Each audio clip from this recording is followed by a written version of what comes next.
नमस्कार, मैं उषा और आप देख रहे हैं JJN न्यूज। हल्द्वानी के एक निजी होटल में रोशनी सोसाइटी के द्वारा Parivaar, national confederation of parents organization और निपिड यानी national institute for the empowerment of persons with intellectual disabilities के सहयोग से 7 और 8 अक्टूबर को 94th regional parents meet north zone का आयोजन किया गया। इस दौरान मुख्य अतिथि की ओर से दीप प्रज्वलित करने के साथ ही कार्यक्रम का शुभारंभ किया गया। आपको बता दें कि ये मानसिक दिव्यांग बच्चों के अभिभावकों का समूह है और ये सोसाइटी इन्हीं बच्चों की जरूरतों को पूरा करने और अभिभावकों को समस्याओं को दूर करने का प्रयास कर इस सोसाइटी की ओर से किया जाता है।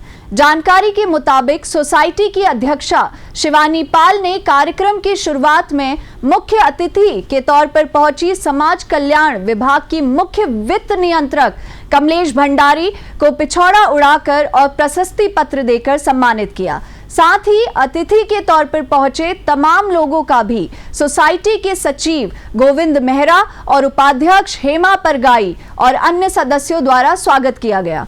बता दें, सोसाइटी की ओर से 2 दिवसीय क्षेत्रीय पेरेंट्स मीट का आयोजन किया गया। बतौर मुख्य अतिथि वित्त नियंत्रक समाज कल्याण कमलेश भंडारी ने कहा कि एक ऐसा आदर्श समाज बनाएं जिसमें स्पेशल शब्द की जरूरत ही ना पड़े। कार्यक्रम में 150 से ज्यादा विशेष बच्चों के अभिभावकों ने भाग लिया।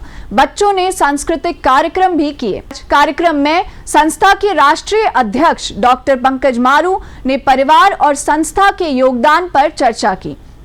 निपिड की सदस्य सबरी घोष और रोशनी सोसाइटी की अध्यक्षा शिवानी पाल ने कहा कि मानसिक दिव्यांग बच्चों के अभिभावकों को संगठित होने की जरूरत है। इस दौरान हिमाचल से पहुंची माधुरी सूद, जालंधर की उपिंदर कौर ने भी अपने विचार रखे और सहायक समाज कल्याण अधिकारी राहुल आर्य, हल्द्वानी के खंड शिक्षा अधिकारी हरेंद्र कुमार मिश्र भी मौजूद रहे। इसके अलावा डॉक्टर पंकज मारू अध्यक्ष परिवार, कर्नल DK गौतम पूर्व अध्यक्ष परिवार, अमरजीत सिंह आनंद टेक्निकल एडवाइजर परिवार शामिल रहे। तो इस वक्त हमारे साथ मौजूद हैं रोशनी सोसाइटी की डायरेक्टर मिसेस शिवानी पाल मैम से जानते हैं। और हल्द्वानी में जिस तरह सेकंड टाइम रीजनल मीट का यहाँ पे आयोजन किया गया है, क्या कुछ पूरा कार्यक्रम है, क्या क्या कार्यक्रम यहाँ पे होने वाले हैं और कितना जागरूक है पेरेंट्स को अपने बच्चों के प्रति जागरूक होना, मैम से बात करेंगे। नमस्कार मैम। नमस्कार मैम, जिस तरह से आप लगातार समाज के हित में और जो डिसेबल बच्चे हैं उनके हित में कार्य कर रही है, आपकी संस्था काम कर रही है और आज 94th पेरेंट्स रीजनल मीट का आयोजन किया गया है, क्या कुछ कार्यक्रम यहाँ पे होने वाले हैं? देखिए, ये जो कार्यक्रम रीजनल पेरेंट्स मीट किया जा रहा है, ये नॉर्थ जोन इंडिया के डेलीगेट्स इसमें पेरेंट्स इन्होंने पार्टिसिपेट उन्होंने कर रहे हैं। यहाँ पे 2 दिन का कार्यक्रम है और ये जम्मू कश्मीर से, शिमला से, हिमाचल, उत्तर प्रदेश, उत्तराखंड से तो ऑब्वियसली हैं, दिल्ली से, और जो डेलीगेट्स हमारे आए हैं वो मध्य प्रदेश से, गुजरात से और भी अलग अलग जगह से हमारे डेलीगेट्स आए हैं। नोएडा से मिसेस घोष आई हैं जो कि निपिड से हैं। तो ये जो हम रीजनल पेरेंट्स मीट आयोजित कर रहे हैं, ये 94th है। तो परिवार संस्था है जो कि को फेडरेशन ऑफ पेरेंट्स ऑर्गेनाइजेशन है, जिसमें 300 से ज़्यादा पेरेंट्स ऑर्गेनाइजेशन रजिस्टर्ड हैं। तो उसमें रोशनी सोसाइटी भी एक पार्ट है। और तो इस बार हमने इससे पहले भी 2015 में होस्ट किया था रीजनल पेरेंट्स मीट और 8 साल के बाद हमें दोबारा मौका दिया गया है परिवार के द्वारा। तो साथ में निपिड एक संस्था है जो सरकारी संस्था है जो कि इस प्रोग्राम को ऑर्गेनाइज कर रही है।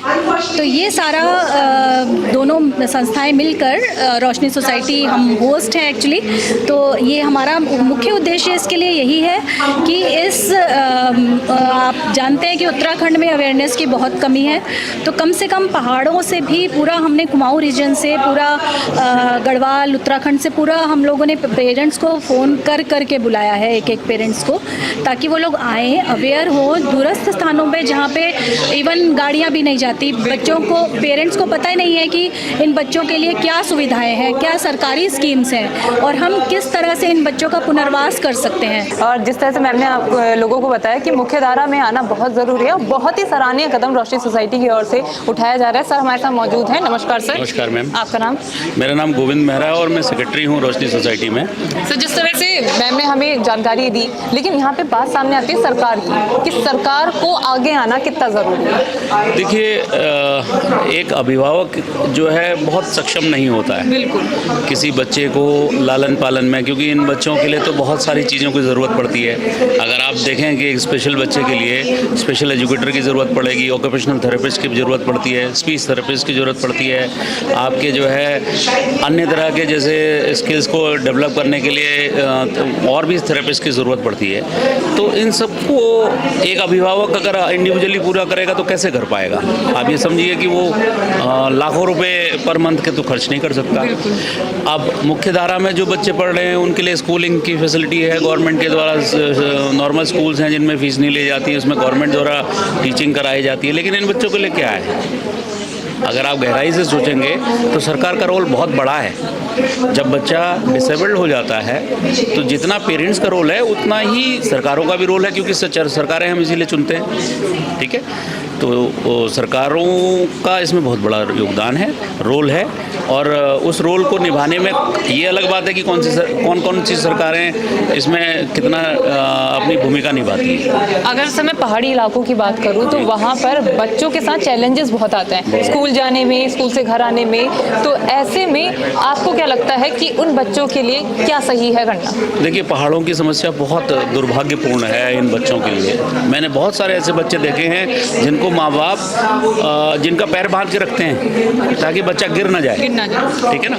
तो मुझे लगता है कि पहाड़ों में इन बच्चों के लिए नहीं के बराबर कोई फैसिलिटीज़ हैं, और मैं चाहूँगा कि सरकार से अनुरोध भी करूँगा कि इन बच्चों के बारे में सोचे।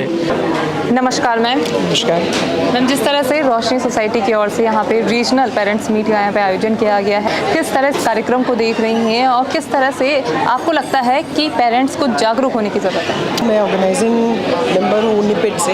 निपिड यानी national institute for empowerment for persons with intellectual disabilities. तो ये लोग हम लोग जो है मॉनिटरिंग, टेक्निकल मॉनिटरिंग और फंडिंग में भी सपोर्ट करते हैं। रोशनी जो है परिवार का एक सदस्य है और परिवार की ओर से ये रीजनल पेरेंट्स मीट है। जहाँ तक जागरूकता की बात आपने पूछा, देखिए जागरूकता स्पेशली इस फील्ड में इस प्रकार का नहीं कि एक सेशन आपने अटेंड किया और अब जागरूक हो गए। तो इस तरह से एक इंक्लूशन, जैसे आप देख पा रहे हैं बैनर में, एक्सेसिबिलिटी, इंक्लूशन, ये सब लिखा हुआ है बैनर में। तो ये इम्पोर्टेंट है कि कई सेशंस करें, कई इंट्रैक्शंस करें, और मेरे हिसाब से जागरूकता अगर फुल सर्कल अगर आप देखना चाहते तो बहुत ज़रूरी है कि जो प्रशासन है वो भी थोड़ा सा अपना एटीट्यूड इंक्लूसिव करे, ब्रॉडन करे। वो बहुत ज़रूरी है। कहना बहुत आसान है कि आप स्पेशल ना कहेंगे, लेकिन आप मौका कहाँ दे रहे हैं सकारात्मक एटीट्यूड से देखा जाए तो ये सब विषय में बदलाव लाना बहुत ज़रूरी है। साथ साथ जागरूकता होते रहता है। पेरेंट्स रेडी है, वो विलिंग है कि आगे आए, लेकिन आगे आए तो मिले तो क्या मिले? वो एनवायरनमेंट जिसको हम इंक्लूसिव एनवायरनमेंट बोल रहे हैं वो नहीं मिल पा रहे। तो इसलिए जागरूकता मेरे हिसाब से सिर्फ पेरेंट्स नहीं, पूरे समाज की तरफ से या समाज की ओर वो होना ज़रूरी है। नमस्कार, आपका नाम? मेरा नाम उपिंदर कौर। जिस तरह से अभी आपका सेशन भी यहाँ पर होने वाला है, कुछ इसके बारे में बताइए। मैं यहाँ पे वोकेशनल के बारे में बोलने वाली हूँ। मैं एज़ यूजुअल सभी मदर्स की तरह हाउसवाइफ हूँ, तो प्राउड फील करती हूँ। 2 किड्स हैं मेरे, तो बेटा बड़ा है और जजीत छोटी है। तो जब से बेटी हुई तब से चैलेंजेस सामने आए। तो पहले तो सास ससुर की सेवा, इधर उधर बच्चे को, बड़े बच्चे को देखना, तो उसी में लगी रही। तो अब मेरे को टाइम मिला है, वो उनकी शादी हो गई, आगे उनका मूव ऑन हो गए। तो जसजीत के लिए मेरे को एक्चुअली देखा जाए तो अब मैं ज़्यादा इधर नहीं हूँ। नमस्कार सर। नमस्कार सर, जिस तरह से रोशनी सोसाइटी लगातार दिव्यांग बच्चों के हित में कार्य कर रही है और आज 94th रीजनल पेरेंट्स मीट का आयोजन यहाँ पे किया गया है, आपके क्या विचार हैं इस और कितना ज़रूरी है पेरेंट्स को जागरूक होना?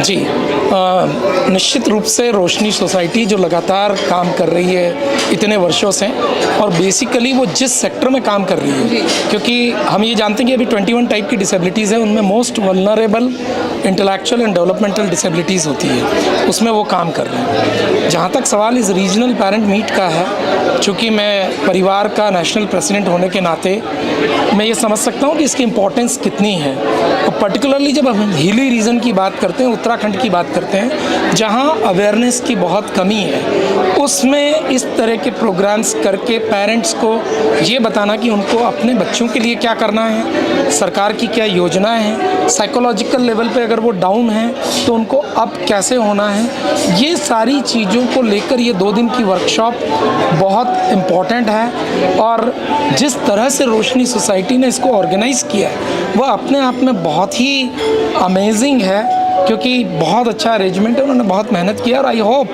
कि जो लोग यहाँ आएंगे, जो पेरेंट्स आएंगे, और नॉट ओनली द पेरेंट्स, मैं तो चाहूँगा कि अगर ये जितने यहाँ लेक्चर्स होते हैं अगर आपके प्लेटफॉर्म के माध्यम से वो वर्चुअल मोड पे भी जाएं तो वो जो लोग नहीं आए उन तक भी अगर पहुँचेंगे तो इसका बहुत बड़ा फ़ायदा हमें मिलेगा।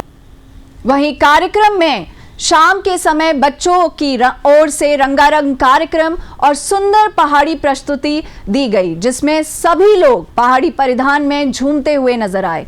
वहीं कार्यक्रम में अध्यक्षा शिवानी पाल ने बताया कि उत्तराखंड की संस्कृति को उजागर करने का विशेष कारण ये था कि बाहर से आए डेलीगेट्स भी उत्तराखंड की संस्कृति को पहचाने। इसके साथ ही सभी डेलीगेट्स का सम्मान मोमेंटो और पिछौड़ा उड़ाकर किया गया, जिसमें एपड़ को फ्रेम कर मोमेंटो के तौर पर दिया गया, जिससे उत्तराखंड की संस्कृति उजागर हो। वहीं अध्यक्षा शिवानी पाल ने बताया कि कार्यक्रम की तैयारी 1.5-2 महीने से की गई है, जो आज सभी लोग उत्तराखंड की संस्कृति को अपने परिधान और डांस से उजागर कर रही है। उत्तराखंड के कल्चर को प्रमोट करने का कारण यही है कि बाहर से आए हुए डेलीगेट्स भी हमारे उत्तराखंड की संस्कृति को पहचाने। जैसे उनको हमने मोमेंटो और जो उनका सम्मान किया है वो भी हमने ये स्टोल पहना कर किया है, जो पिछौड़ा पहना के, और उत्तराखंड का जो एपड़ होता है उसको फ्रेम करा के हमने मोमेंटो के तौर पे दिया है। तो सभी मेहमान बहुत खुश हैं और मुझे बहुत अच्छा लगा। और जैसे मैंने आपको बोला है, शिवानी पाल जैसी वह किसी को मिले, हर किसी को मिलकर सपोर्ट करती हैं, और सारे टीचर्स हमें सपोर्ट करती हैं। और एक खुशी मैम नाम के टीचर है, डांस टीचर है, हाँ, वो भी हमें सपोर्ट करती है डांस में। उन्होंने ही डांस सिखाया? हाँ। ये बताओ कौन से गाने में डांस किया आज? पहाड़ी गाने में?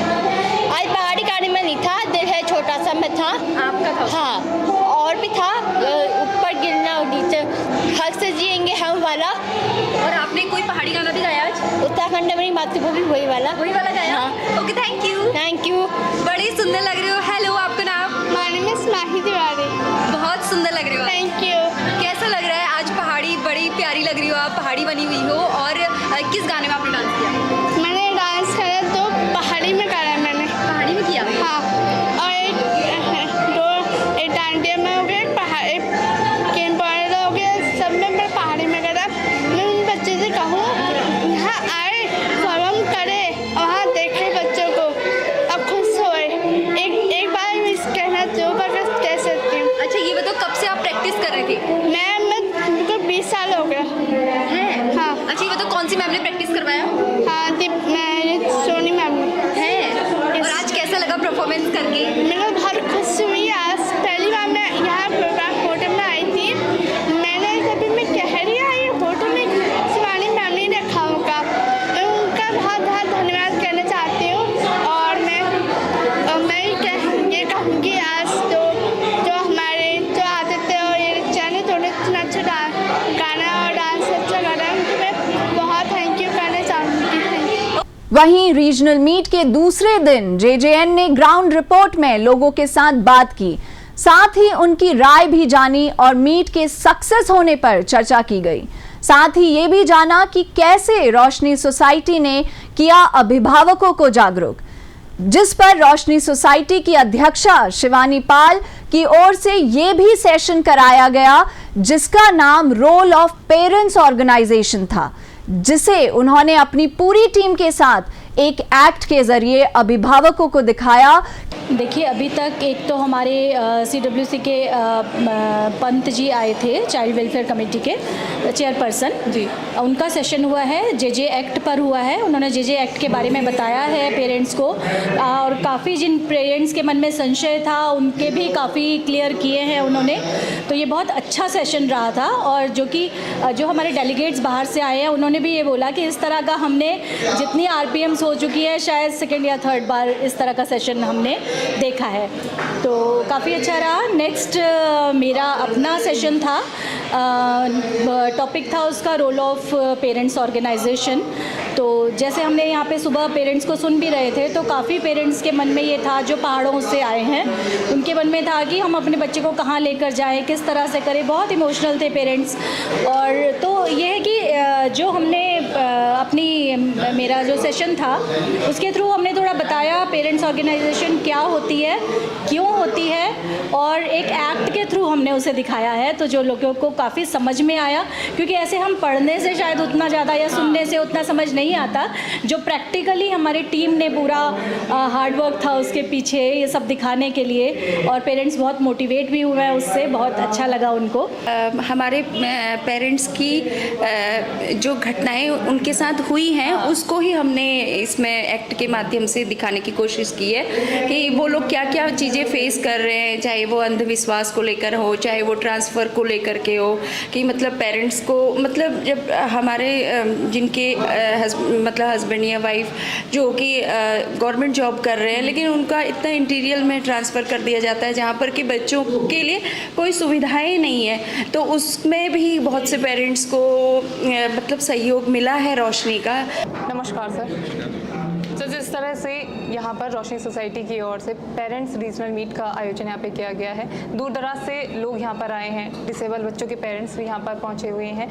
क्या लगता है आपको समाज में इसके प्रति जागरूक होना कितना ज़रूरी है? देखिए, डिसेबिलिटी के बारे में एक जनरलाइज कॉन्सेप्ट है हमारे यहाँ पे, जिसको हम दिव्यांगता कहते हैं। लेकिन यहाँ पर आप देख रहे होंगे कि ये स्पेशली एबल्ड चाइल्ड, वो जो इंटेलेक्चुअल डिसेबिलिटीज़ है, यानी कि बौद्धिक ग्रोथ जो होती है उसमें जो डिसेबिलिटी है उससे प्रभावित है, उनके बारे में बात हो रही है। उनके पेरेंट्स ऑर्गेनाइजेशन के फ्लैगशिप में ये सब कार्यक्रम हो रहा है। तो जो मैं क्योंकि कानूनी नज़रिए से यहाँ पे बात करने आया हूँ, तो मैं ये बताने के लिए आया हूँ, ये बताना चाहता हूँ कि बहुत बड़ा लैक ऑफ अवेयरनेस है सिस्टम के अंदर। वो एक ही तराजू से सभी प्रकार के दिव्यांगों को देखता है, जबकि सबकी ज़रूरतें अलग अलग किस्म की है। ये कोई फिजिकल डिसेबिलिटी नहीं है, ये इंटेलेक्ट से रिलेटेड डिसेबिलिटी है, जिसको लेकर बहुत सारे कानून में प्राविधान हैं भी, लेकिन उनको अभी तक लागू नहीं किया गया है। खासकर उत्तराखंड के परिप्रेक्ष्य में आप देखेंगे तो यहाँ पर बहुत बड़ी लैक ऑफ अवेयरनेस है सिस्टम के अंदर। अभी भी ये समझ नहीं है कि इंटेलेक्चुअल डिसेबिलिटी एक अलग किस्म की डिसेबिलिटी है जो कि बौद्धिक विकास से रिलेटेड है, और उसको लेकर जैसे रोशनी सोसाइटी यहाँ पर हल्द्वानी में पेरेंट्स ऑर्गेनाइजेशन काम कर रही है, इस प्रकार से देश भर में संस्थाएं काम कर रही हैं, और नेशनल फेडरेशन जो पेरेंट्स ऑर्गेनाइजेशंस की उसकी फ्लैगशिप में ये रीजनल मीट हो रही है। तो ये सब संस्थाएं तो अपने स्तर से काम कर रही हैं, लेकिन जो हमारे कानून के अंदर जो अथॉरिटीज़ बनी हुई हैं वो इंटेलेक्चुअल डिसेबिलिटी को लेकर उनके बीच में अभी भी अवेयरनेस नहीं है। कानून में प्रोविजंस होने के बावजूद स्पेशल एजुकेटर्स, स्पेशल एजुकेशन, इस सब को लेके अभी भी बहुत सारी कमी सिस्टम के अंदर है। तो हम चाहेंगे कि आज लोगों को ये बताएं, और धीरे धीरे कोशिश करेंगे कि उत्तराखंड में भी लोग इसके बारे में जानें, और खासकर वो लोग जिनके ऊपर जिम्मेदारी है इन प्राविधानों को लागू करने। सर नमस्कार जी। सर, जिस तरह से आज पेरेंट्स रीजनल मीट का दूसरा दिन है, और आज यहाँ पर शिवानी पाल जी की ओर से अपने सेशन में बहुत ही अच्छा स्किट के माध्यम से एक मैसेज दिया गया है, इस पर आपके क्या विचार हैं? आज शिवानी जी का जो टॉपिक था वो पेरेंट ऑर्गेनाइजेशंस के ऊपर था। अभिभावक संघ या एसोसिएशंस, ये कंसेप्ट पूरी डिसेबिलिटी सेक्टर में खाली परिवार के साथ जुड़ा हुआ है। हमारा परिवार के माध्यम से पूरे इंडिया के अंदर लगभग 300 से ऊपर पेरेंट एसोसिएशंस हैं, हर स्टेट में हैं और हर यूनियन टेरिटरी में हैं। मैं कहने को तो है कि इंडिया का है, मैं कहता हूँ एशिया और वर्ल्ड में भी ऐसा पेरेंट ऑर्गेनाइजेशन का सेटअप कहीं नहीं है। जहाँ तक हमारे जो पिछड़े इलाके हैं, हमारा मेन मकसद अब यह है कि हम ग्रास रूट तक चले जाएं, हम वहाँ पर पेरेंट एसोसिएशन, आज शिवानी जी ने जो टॉपिक लिया यहाँ के लोगों के लिए खास करके, कि वो इस मुहिम को गांव तक लेके जाएं, उनको जो सपोर्ट चाहिए, उनको मेमोरेंडम ऑफ एसोसिएशन बनाना है, उसको कैसे रजिस्टर कराना है, उसको क्या क्या वो हैं रिक्वायरमेंट्स हैं, कहाँ कहाँ रजिस्ट्रेशंस होनी है, क्या क्या डॉक्यूमेंटेशंस चाहिए, वो सारा कुछ परिवार के माध्यम से एक पीडीएफ के रूप में हम बना के उनको प्रोवाइड कर देंगे, ताकि उनको काम करने में कोई दिक्कत ना आए। हमारा अगर सहयोग उत्तराखंड के पेरेंट्स से मिलता है तो मैं श्योर कहता हूँ कि एक रेवोल्यूशन आ जाएगा यहाँ पर। हमारे पेरेंट्स को कभी किसी चीज़ के लिए मोहताज नहीं होना पड़ेगा, वो खुद अपने आप भी इंडिपेंडेंट होंगे, अपने बच्चों को भी उनके जो राइट्स हैं, उनके हक हैं, हकूक़ हैं, वो दिलाने में हम कामयाब होंगे। बहुत अच्छा कदम रोशनी सोसाइटी की ओर से इस तरह से उठाया गया है कि बच्चों के साथ साथ माताओं को भी जागरूक किया जा रहा है। इसके बारे में बताइए कि क्या ये कदम है और किस तरह से जागरूक आप लोग की ओर से किया जाए। कुछ अभिभावक जैसे ऐसे थे जो कि मतलब मुझसे कहते थे कि मैम कैसे भेजे, घर में मतलब इतने पैसे नहीं हैं, आने जाने का खर्चा, ये सब कुछ। तो ऐसे ही आपस में हम लोग डिस्कस करते थे, तो हमने सोचा कि इनके लिए हम क्या एक ऐसा कुछ निकालें कि हम कुछ कर पाएँ। तो फिर तब रोशनी ने कि हम लोग सारे पेरेंट्स मिल करके एक कुछ काम करते हैं, और जिससे कि उनकी आय बढ़े और वो अपने घर में कुछ दें। तो अगर जैसे पेरेंट्स सोसाइटी में आते हैं तो घर वाले पूछते तुम घर क्या लेकर जा रहे हो, कुछ तो आता नहीं है वहाँ से। तो इसलिए फिर हमने सोचा कि चलो अगर हम इस सामान को बनाएंगे, उसे बेचेंगे, तो उससे कुछ पेरेंट्स की हमारी मदद हो जाएगी।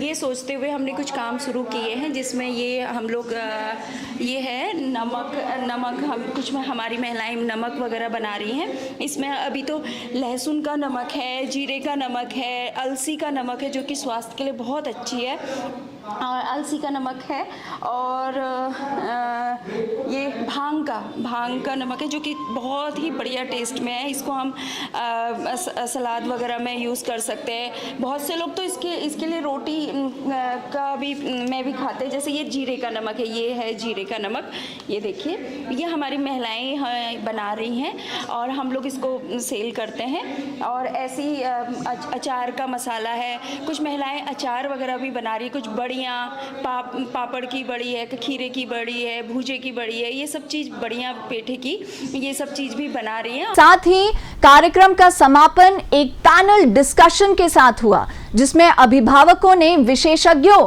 और आए हुए डेलीगेट से अपने साथ होने वाली समस्याओं और चुनौतियों के विषय पर विस्तृत रूप से चर्चा की। साथ ही कार्यक्रम के समापन पर लोगों ने और रोशनी सोसाइटी की अध्यक्षा शिवानी पाल ने क्या कहा, चलिए आपको भी दिखाते हैं। मेरा नाम सिमरन रेहिल है, मैं काउंसलिंग साइकोलॉजिस्ट हूँ। मैं इस फील्ड में पिछले 17 साल से हूँ। रोशनी सोसाइटी के साथ मैं पिछले 5-6 साल से अटैच हूँ एज एन ऑनररी मेंबर। आज जो सेशन हुआ था, इसमें इन्होंने मुझे इनवाइट किया था ताकि मैं जो फैमिलीज़ हैं, स्पेशली पर्सन विद डिसेबिलिटी वाले बच्चों के, उनके इमोशनल और उनके प्रॉब्लम ओरिएंटेड स्ट्रेस के ऊपर कुछ उनको टिप्स दे पाऊँ। तो मैंने उनको कुछ इमोशंस और स्ट्रैटेजीज़ के ऊपर बताया, और बहुत सारे पेरेंट्स को बहुत सारी एक्सरसाइजेस बताई, जिससे उनका रोज़ाना जो स्ट्रेस होता है, उस स्ट्रेस को कैसे रिलीज़ किया जाए। डिफरेंट थेरेपीज़ मैंने उनको सिखाई, और काफ़ी अच्छे तरीके से सारे पेरेंट्स ने इसको अप्रिशिएट किया, और उन्होंने वो एक्सरसाइजेज मेरे साथ साथ करी। मैम, किस तरीके के पेरेंट्स के सवाल जो थे आपको ज़्यादा लगे? ज़्यादातर पेरेंट्स जैसे वो उनको चिंता होती है, उनको स्ट्रेस होता है अपने बच्चों को उनके बच्चों की सेफ्टी और सिक्योरिटी के लिए, उसके ऊपर उनके ज़्यादातर सवाल थे।